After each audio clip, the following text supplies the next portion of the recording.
So in this section, we're going to talk about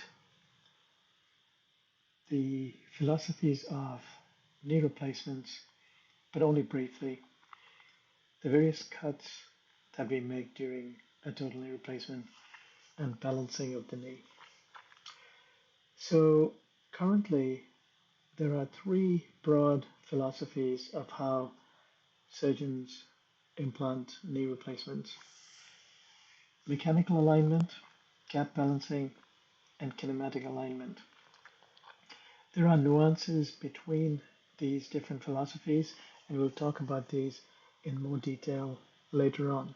However, for the purpose of the next part of this lecture, we will talk about the mechanical alignment only, as this is what is tested in the exam. So, the bone cuts.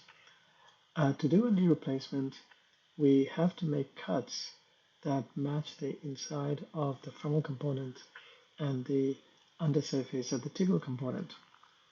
So these cuts are described as the distal femoral cut, the posterior femoral cut, the anterior femoral cut, and the two chamfers, the anterior and posterior chamfers. Of course, we have to cut the proximal tibia as well. And when we resurface the patella, there is a patella cut. So that means that there are 7 cuts typically that we make for a knee replacement. However, there may be implants that may have more chamfer cuts. However, from a practical point of view, the most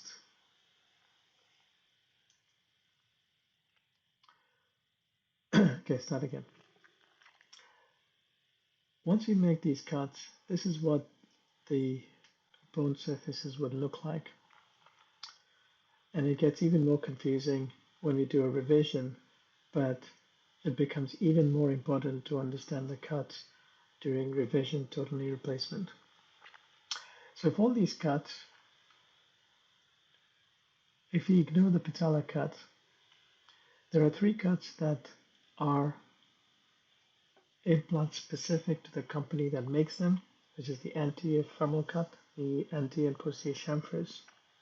So if we ignore them, the most important cuts that will determine the rest of the function of the knee will be the distal femoral cut, the posterior femoral cut, and the proximal tibial cut. So let's talk about them in a bit more detail. So the distal femoral cut, as we talked about in the first part of the lecture series, that it is a plane in a 3-dimensional space, and so it has 3 degrees of freedom. The first is the depth of cut. The depth of cut will depend on where the femoral component sits, and the amount we take away will depend on knowing the measurement of the thickness of the femoral component distally. And typically we would excise that thickness from the lesser of the 2 worn condyles. In other words, if this is a varus knee and the lateral femoral condyle is less worn, we would take away the thickness of the metal component from that side. Now, if we make the cut to distal, i.e. we take away too little bone, then the femoral component will be distalized, and this would reduce the extension gap. On the other hand, if we made the cut more proximal, i.e. took away too much bone, then the femoral component will be a bit more proximal, and that would increase the extension gap.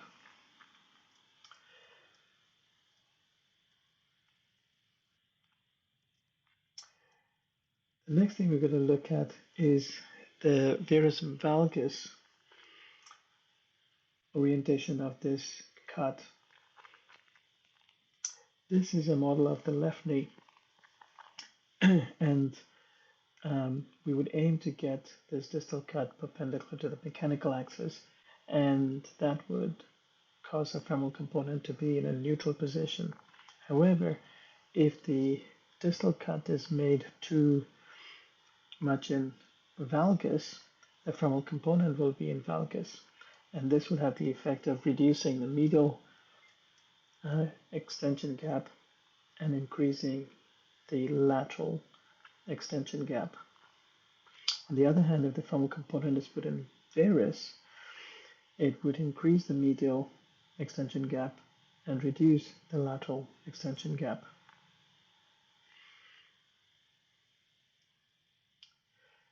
The third degree of freedom of this cut is flexion and extension.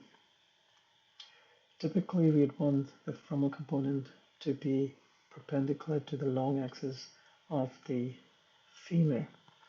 And if you remember from the first part, we know that the femoral bow can play a role in the position of this distal cut. If the cut is placed in flexion, the femoral component will be too flexed and the anterior flange would be prominent, and that would affect patellar tracking. On the other hand, if the cut is made too much in extension, this could cause notching of the anterior femur, and in theory can lead to periprosthetic fractures, although this subject is a little controversial.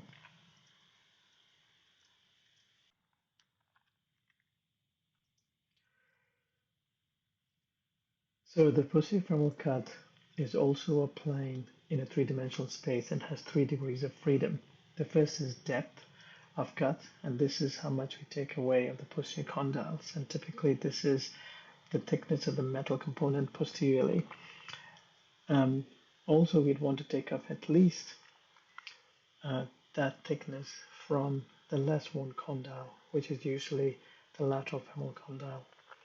If we anteriorize the cut, the whole of the femoral component will be anteriorized, and there will be a large gap between the anterior flange and the anterior surface of the femur.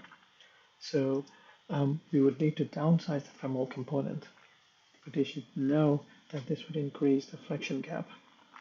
If you posteriorize the femoral cut, this would posteriorize the whole of the femoral component, and this could cause anterior notching, and you may need to upsize the femoral component. You should also note that this would reduce the flexion gap. The second degree of freedom is internal and external rotation. The posterior cut should, in theory, for mechanical alignment purposes, be 3 degrees externally rotated to the posterior condyle axis, or to be parallel to the TEA, or perpendicular to Whiteside's line. This would put the femoral component in a neutral position. However, if the posterior cut is internally rotated, this would cause the femoral component to be internally rotated, and this reduces the medial flexion gap, opens up the lateral flexion gap, but more importantly, it worsens the patellar tracking. If the posterior cut is made in too much external rotation, this would cause the femoral component to be externally rotated, and this would increase the medial flexion gap, increases the medial flexion gap, reduces the lateral flexion gap, but it does improve patellar tracking. In terms of the third degree of freedom, which is flexion extension of this cut, it doesn't really matter with most mechanical jigs, because the jig that helps cut the posterior femoral cut is linked to the distal femoral cut. As the jig is placed flat on the distal femoral cut, the flexion extension of the posterior cut is predetermined by the distal. So we're going to talk about the balancing of the gaps. It is important to distinguish this from gap balancing, which is a philosophy of TKRs, as we discussed earlier. So we're going to talk about what are gaps, what are the goals, and how do we achieve this. So what are the gaps? There are 2 gaps, the extension gap and the flexion gap. And basically, the extension gap is the gap between the distal femoral cut and the proximal tibial cut. And the flexion gap is a gap between the posterior femoral cut and the proximal tibial cut. How do we measure it? Well, some companies have these fixed spacer blocks of different thicknesses, and some companies have expandable block, a spacer block. And basically you apply them in between the two bones to measure the gaps. Some people also use laminar spreaders on either side of the joint to evaluate the gaps. Of course, now we have technology that will allow us to do that in a more digital way, and sometimes, and more importantly, allows us to do it preoperatively before the cuts are actually made. So, what does balancing in the gaps actually entail? It entails two steps. The first step is to make each gap rectangular, and this is known as the coronal plane balancing. The second step is to make the gaps equal, and this is called the sagittal plane balancing. So the goal of the coronal plane balancing is to make the extension and the flexion gaps rectangular. Now most of the time this would happen automatically, but depending on the preoperative deformity of the leg, of the knee, this may either be a varus or a valgus knee that could end up with a trapezoidal gap. So this is a model of the left knee, and in a varus knee you might end up with a trapezoidal gap with the medial gap narrower than the lateral gap. In order to make these gaps rectangular, there is a series of releases that one would have to do to make the gap rectangular. The first is to release the deep MCL, which usually occurs with the medial release of the exposure. And with all these, medial or lateral, removal of the osteophytes prevents the MCL from denting around it and improves the medial gap. Next, the posteromedial complex. The medial tibial reduction osteotomy is when a piece of bone of the medial tibial plateau is removed. It releases the PCL. And if the flexion gap is tight, we can release the anterior fibers of the MCL, or if the extension gap is tight on the medial side, we release the posterior MCL fibers. And finally, in severe varus deformities, sometimes you might have to release the MCL at its origin, either an intrasubstance division of the MCL or doing osteotomy of its origin. So if there is tightness of the medial side and there is a trapezoidal gap, the series of releases are as follows. The release of the deep MCL as part of the approach. Sometimes the semimembranosus is also released along the same approach. It also takes away the osteophytes initially, release the posteromedial capsule, and if this does not improve things, then one could do a medial tibial reduction osteotomy. The PCL can also be released to improve the gap, and like mentioned earlier, the anterior fibers of the MCL could be released if the flexion gap is tight medially, and sometimes the pes ansorinus tendons as well. And if neither of the MCL can be removed, what I haven't shown here is the release of the posterior fibers of the MCL if tight in extension. In a valgus knee with the lateral side being tight, the first and foremost release would be the osteophytes. This is followed by the posterolateral capsule, And if the knee is tight and extension on the lateral side, the IT band is released at Cody's tubercle. The flexion tightness can be improved with releasing the popliteus, and finally releasing the LCL at its origin may also be needed. So this is a left knee, valgus deformity, trapezoidal gap, tight on the lateral side. So the first thing we do is to take the osteophytes away, but we also release the posterior capsule, the lateral capsule and the posterolateral capsular attachments. We then take the IT band out at the Gerdy's tubercle or at the level of the joint line. Pike rusting of the posterolateral corner can be done with an 18-gauge needle or a knife or a bovie. Releasing the popliteus tendon at its origin, which is usually anterior and inferior to the LCL, could be next.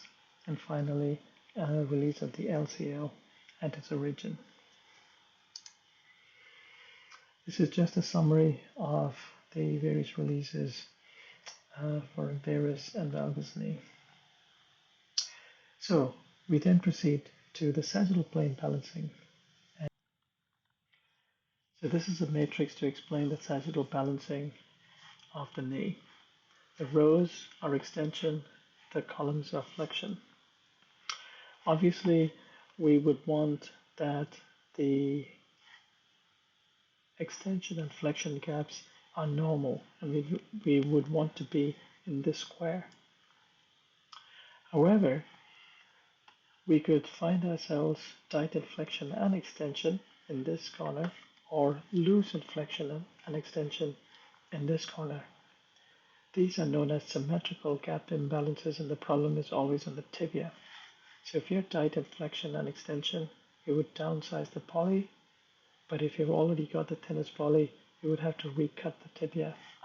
If you're loose in flexion and extension, we would have to upsize the poly, and if in the case of revision surgery, we may even have to augment the tibia.